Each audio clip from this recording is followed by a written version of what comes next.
Bill एग्रवाल की book का chapter number 20 जो है वाइटल एंड पॉपुलेशन स्टेटिस्टिक्स, उसका सेकंड लेक्चर बनाते हैं जिसमें क्वेश्चन नंबर 17 से लेकर क्वेश्चन नंबर 40 तक जो MCQs है वो सॉल्व करते हैं इंशाल्लाह।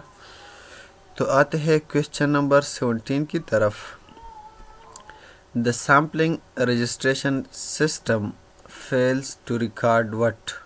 ये है हमारे पास क्वेश्चन नंबर 17। कहते हैं कि सैम्पलिंग रजिस्ट्रेशन सिस्टम जो है वो कब फेल होता है, जब हमारे पास एज एंड सेक्स कंपोजिशन का रिकॉर्ड हो। ऑप्शन बी में है जब बर्थ रेट्स का हो, जब ऑप्शन सी में है जब डेथ रेट्स का हो, और ऑप्शन डी में है ऑल द अबाव में जो है हमारे पास सैम्पल रजिस्ट्रेशन सिस्टम जो है ये फेल होता है। ठीक है, तो सैम्पलिंग रजिस्ट्रेशन सिस्टम जो है ये फेल होता है तब जब हमारे पास एज एंड सेक्स कंपोजिशन का रिकॉर्ड हो। ठीक है, यहाँ हम सैम्पलिंग रजिस्ट्रेशन जो है वो नहीं कर सकते। बर्थ रेट्स और डेथ रेट्स में कर सकते हैं, लेकिन एज एंड सेक्स कंपोजिशन में हम ये नहीं कर सकते। ठीक है, question number 18। The most important assumption on which the analytical methods are based is that of।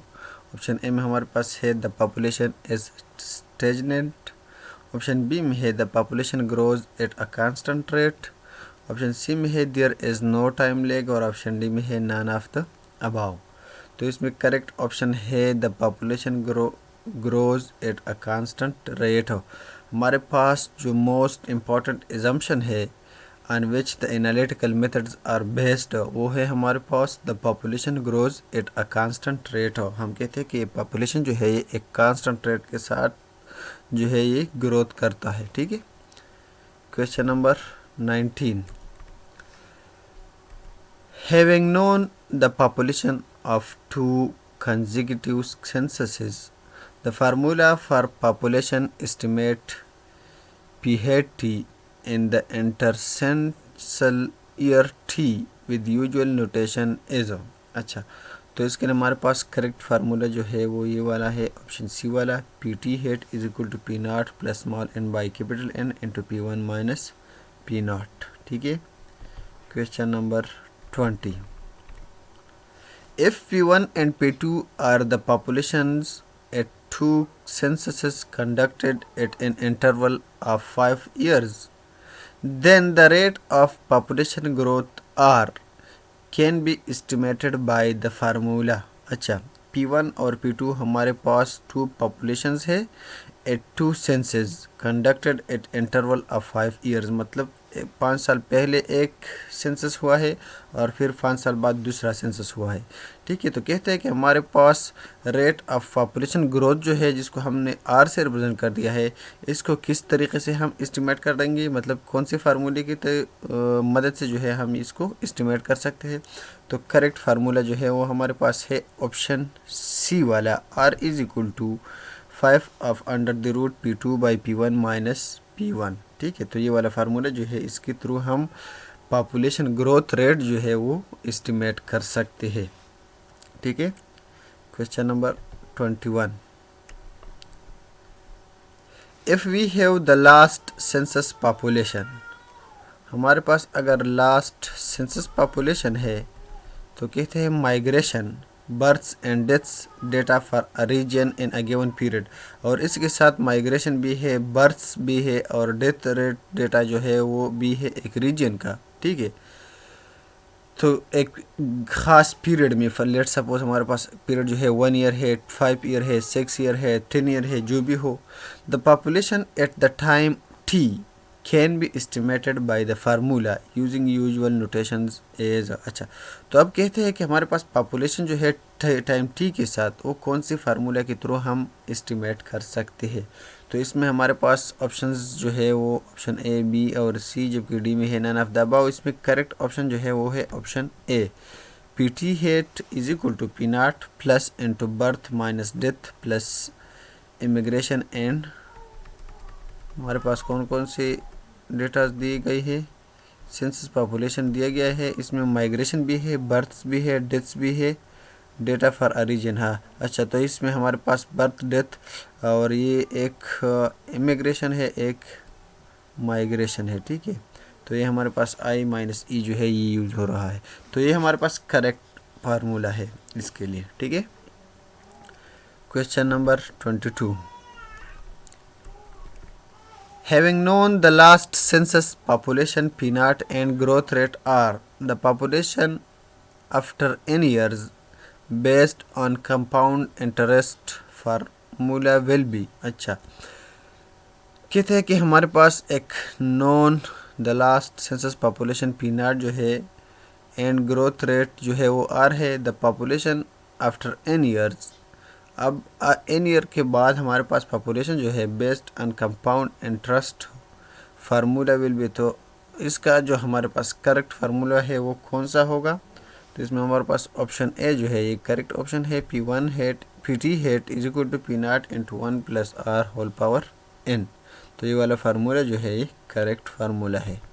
Question number 23, if P1 and P2 are the population at an interval of 10 years, the population just after 5 years will be। अच्छा, P1 और P2 हमारे पास two populations है एक interval 10 years के बाद, मतलब 10 साल पहले P1 जो है एक पॉपुलेशन है और 10 साल बाद P2 जो है वो दूसरा पॉपुलेशन है। तो कहते हैं कि हमारे पास अगर पॉपुलेशन जस्ट आफ्टर 5 ईयर्स हमने फाइंड करना हो तो कौन सा फार्मूला हम यूज़ करेंगे? तो उसके लिए हमारे पास हम करेक्ट फार्मूला जो है वो है ऑप्शन बी वाला, P1 multiplied by P2 under the square root, ठीक है। Question number 24, vital rates are customarily expressed as. Option A में है परसेंटेजेस, ऑप्शन बी में है पर थाउजेंड, ऑप्शन सी में है पर मिलियन और ऑप्शन सी डी में है पर ट्रिलियन।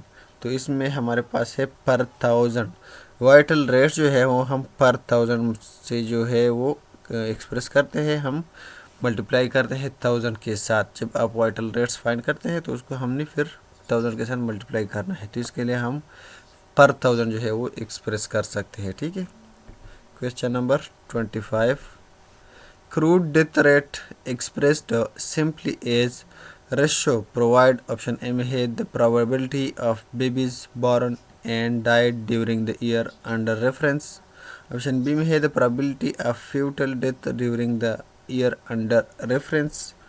ऑप्शन सी में क्या है? The probability of dying of a person during the year under reference. और ऑप्शन डी में है all the above.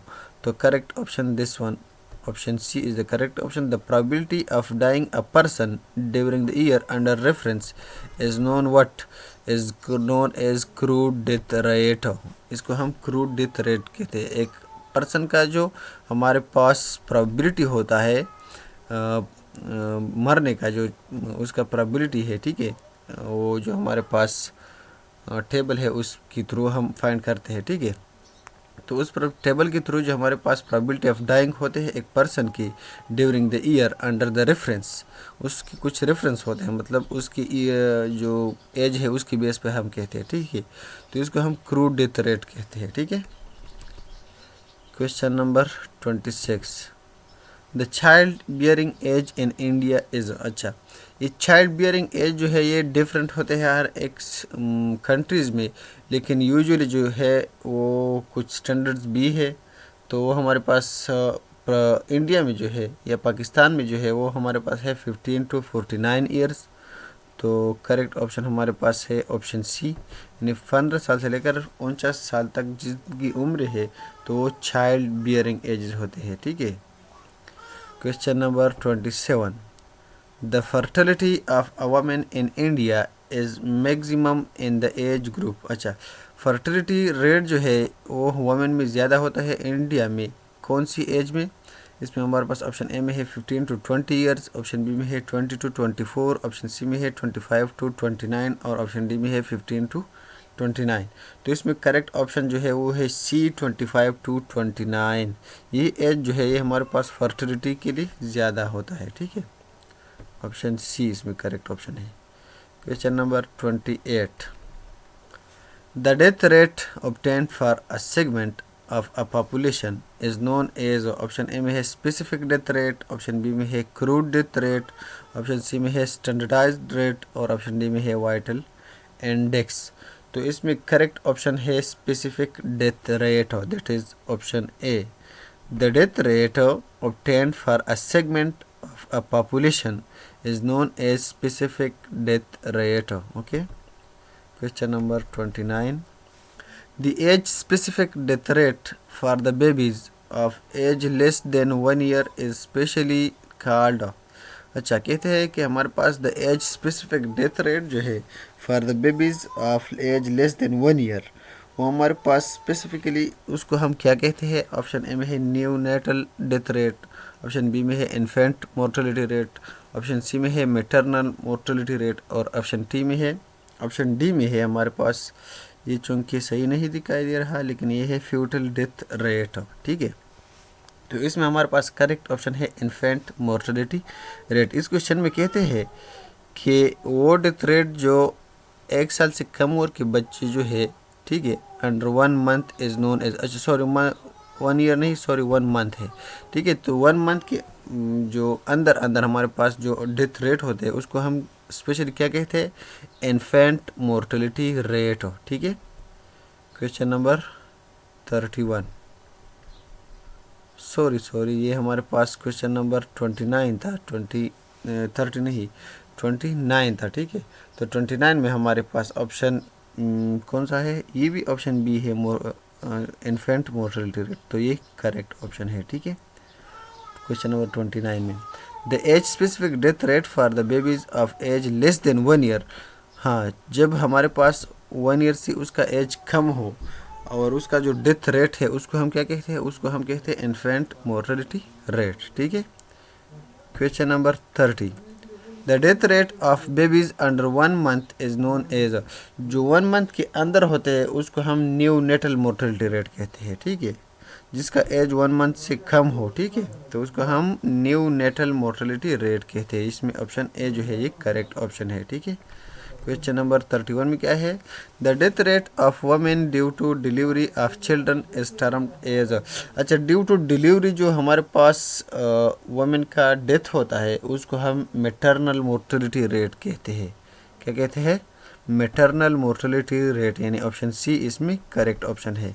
Question number 32, age specific mortality rates fails to reveal, option A में है mortality conditions, option B में है age distribution of person, option C में है sex ratio, और ऑप्शन डी में है all the above. Question number 31 में क्या कहते हैं?